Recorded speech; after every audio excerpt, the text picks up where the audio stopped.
Chair, I have to say at the beginning of that speech, I felt like I was in a bit of a whānau family moment there, but happy Father's Day. I know that you were sort of making that it was like sitting down your son and you were making this to David Seymour, so I wasn't sure what was going on there.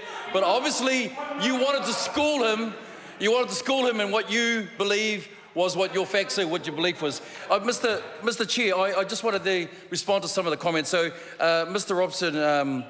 Robinson talked about the fact of the capitalising of benefit. I have to say, Mr. Chair, that my family works in one of those. But if we look at the history of that, it actually was initiated in 1956. And if I ask the members on the other side, do you remember when it was taken out? 1986. And do you remember when it was? It was under, it was actually under a Labour government with David Lange, and that's when it was removed. So if you're going to use that as a point of difference, let's remember to remind yourself of your history and your heritage, where it actually comes from. So, you know, it was taken away under a Labour government. But Mr. Chair, the conversation has been around affordability. So we can talk about the semantics, and I actually agree with my colleague, Mr. David Seymour, just in regards around the inclusionary zoning, which is what he's talked about. But let's talk about some of the facts then. So when we talk about the factors, so how did affordability, and the minister talked and he used the example of what was happening down in Christchurch previously. I can remember, Mr. Chair, that the wailing and the gnashing of teeth in this house talking about affordability in Christchurch. And after all the bill, and we know that rents were high, affordability of housing was in a terrible state. But Mr. Chair, after the intention of this government was to ensure that we built to the supply to meet the demand.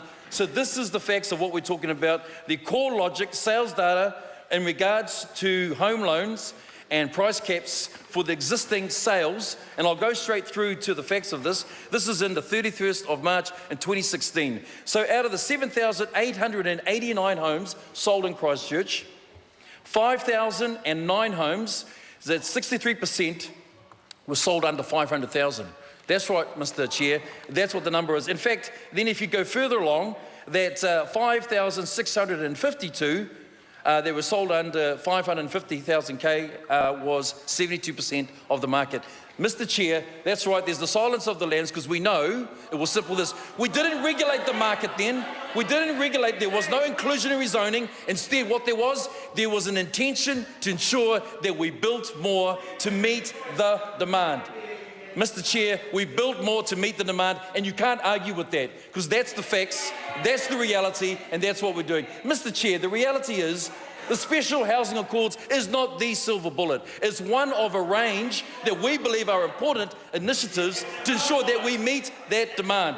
We know that's what's important, Mr. Chair, as well. Mr. Chair, there was some response in regards to consenting. Every time we talk about the number of consents that are out there and which this government is putting through, we think that's important, and then we use that as a basis. Mr. Chair, I want to dispel some of that myth. So it's surprising to see that, first thing, is that why would those developers want to spend $10,000 for a building consent and not proceed to build? We think that's important. The Special Housing Accords will ensure that there's a time limit to ensure that they apply for a building consent. If you're spending that amount of money, then the intention is that you will do this. But the census data actually proves this. The number of dwellings in the Auckland region area from 2006 to 2030 under the census data was 33,777.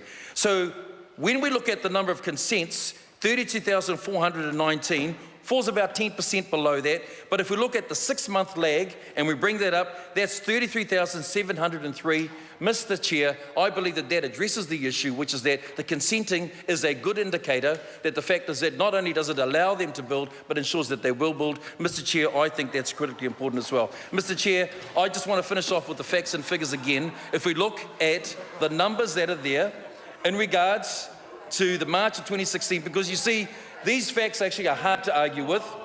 So for affordability, 31,963 houses sold in the Auckland region, 30% were sold under 600,000 Ks, 9,638, 11,840, that's 37%, were sold for under 650K. Mr. Chair, there is an affordability margin in there. Of course we want that to grow, and hence the reason why we're focusing our attention to build more for the demand And then we believe that what will happen, we'll read out the statistics just like they have been now in Christchurch. 63% of the market is affordable, Mr. Chair. We believe that's important.